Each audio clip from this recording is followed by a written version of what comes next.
first thing we needed to do was head south to a massive bus terminal, Terminal Bersepadu Selatan. We had never been in such a busy bus terminal before, especially with so many wild and wonderful places to see. You could literally get anywhere in Malaysia from this terminal. But guess what? We have just acquired our tickets. Tickets there, tickets back. We're not gonna tell you anything else other than that. All we have to do now is pack our bag and get here and get on the bus. And it's gonna be one of the most legendary trips of our lives. Stay tuned. Epic side note, we got to meet some really cool deaf travelers and chat for a few minutes. My sign language was rusty, but it worked. After 2 amazing nights in the city exploring the basic well-known areas, malls, night markets, and hotspots, it was time for date night. Yeah. A little sake sampling? Sake. Yeah, all right.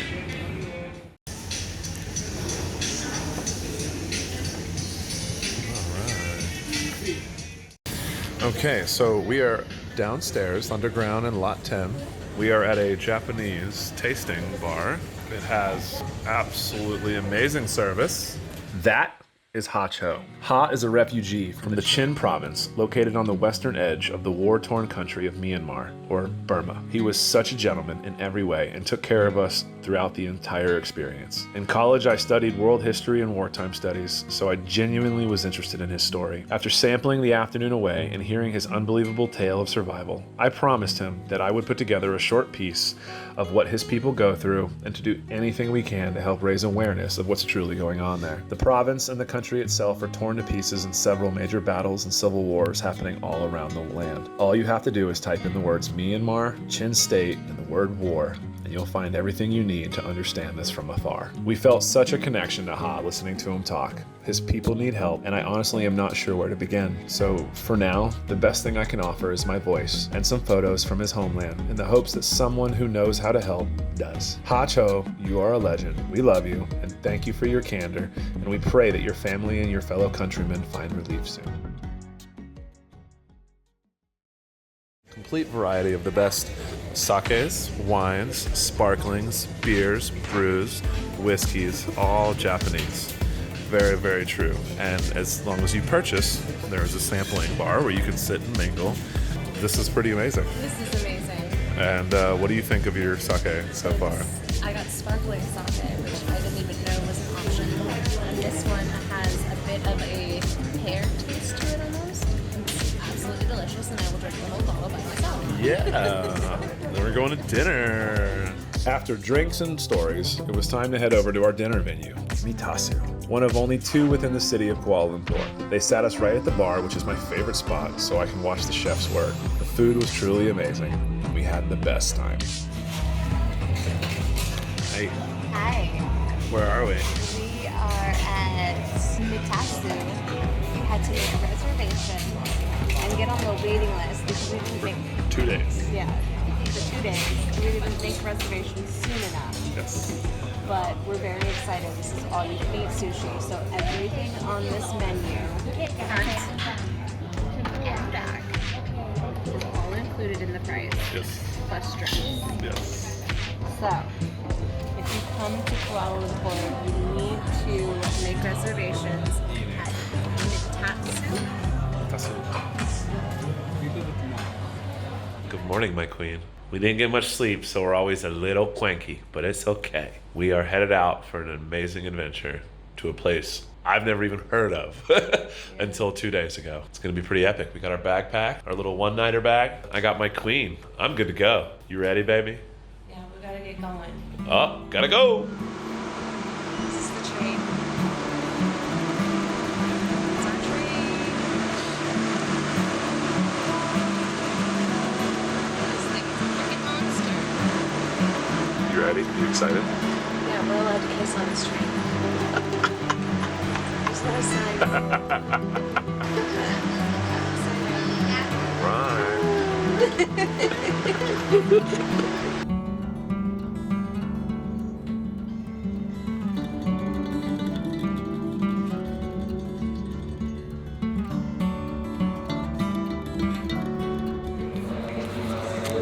It's time to go.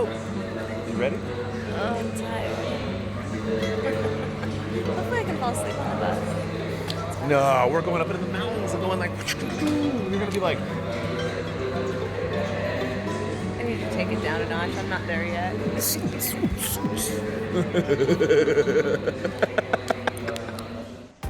The bus ride was hands down a thrilling experience. Every driver prides themselves on their ability to weave and bob around cars and hit every tight turn at maximum speed as they climb up the mountain roads. The excitement built and built until we could barely sit down. And then we got there. We at Millennial Legends do not want to upset, offend, or disrespect anyone in saying what we're about to say. This is our individual experience and our own opinion. We love the people of Malaysia and every single employee working up at the Highlands. We were constantly treated with respect and appreciation the entire time. All the workers and staff members were amazing. Our opinion is on the destination itself, the engineering, the attractions, as well as the advertising. Please know we mean no disrespect. We promised our community we would be honest about everything we saw and everything we experienced. And this is what we saw. The bus drivers stop and unload at the base of the summit in a hybrid outlet mall / transit terminal. Once you finally locate the gondola area on the top floor, All right, guys, so we made it. We're here. Let's go.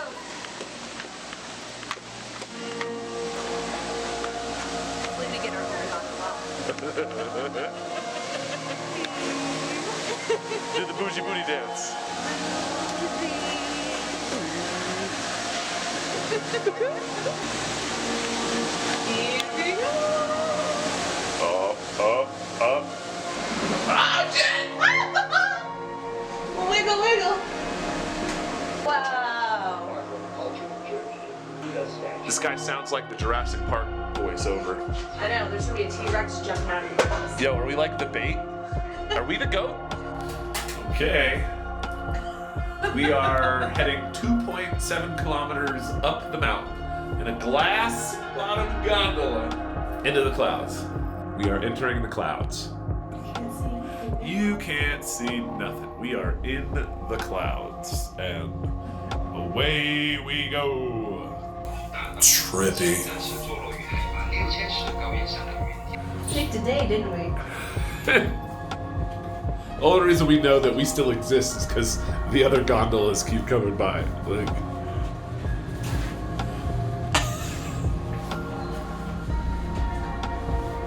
once you get off the lift, you are standing on the top floor of yet another high-end super mall.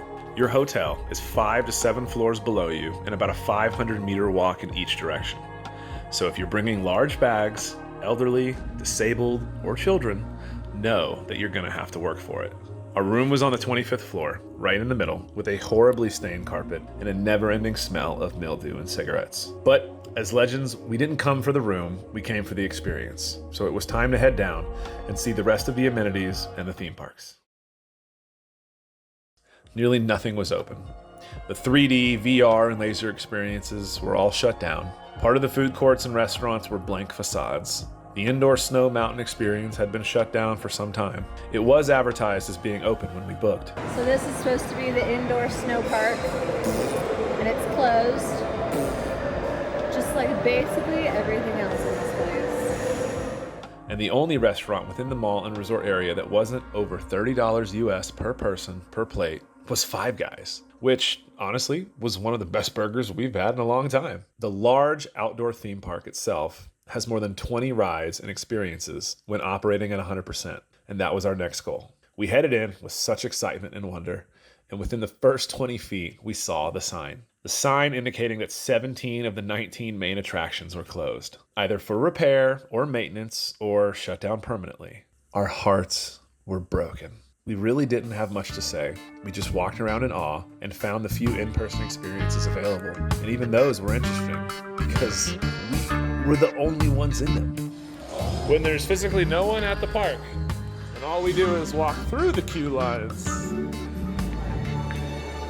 Literally no one here.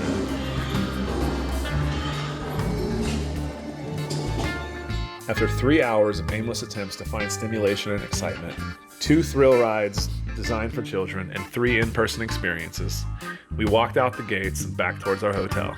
7 hours on property, deflated and defeated, we gave one last attempt at euphoria and headed towards the laser bowl.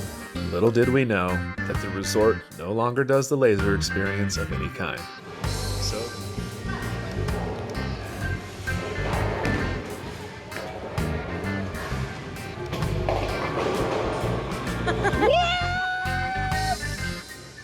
got that on camera. Of course. We even attempted to enjoy a round or two of cards in their world-class casino, only to find out that of their 150 plus card tables, they only offer 2 games, a Chinese hybrid version of Pai Gow Poker and Baccarat. The staff were pleasant and the dealers were always smiling, but since there were no other card games and no empty seats, we headed out. That night we debated so much. We vlogged our thoughts and our feelings, discussed what the next plan of action was, and looked up ways to get back to Kuala Lumpur sooner. Our stay was 2 days and nights. We had walked for nearly 8 kilometers, exploring every inch of the outside area, only to find more mall space. The next morning, we said the heck with our room. We packed up and headed for the very first bus out of there. The ride back down to KL was quiet and somber. Once we got back to the city, we spent the day and the evening enjoying what we could, with the cameras off, saying goodbye to the city that we had fallen in love with. This is what legends look like when they're exhausted, didn't get any sleep, and had to run Rudolph all the way to the airport. Well, of course, Beauty got beauty sleep. We're getting ready to head back to Manila and a little layover in Manila, and then our little home island after that. So I'm actually excited. I'm excited to go home too, and I'm excited that right now we call a beautiful little tropical paradise island home. Back to our tiny little island and on to yet another legendary adventure. Malaysia, we are coming back soon. And this time it'll be for much longer so that we can truly see what the rest of this beautiful country has to offer.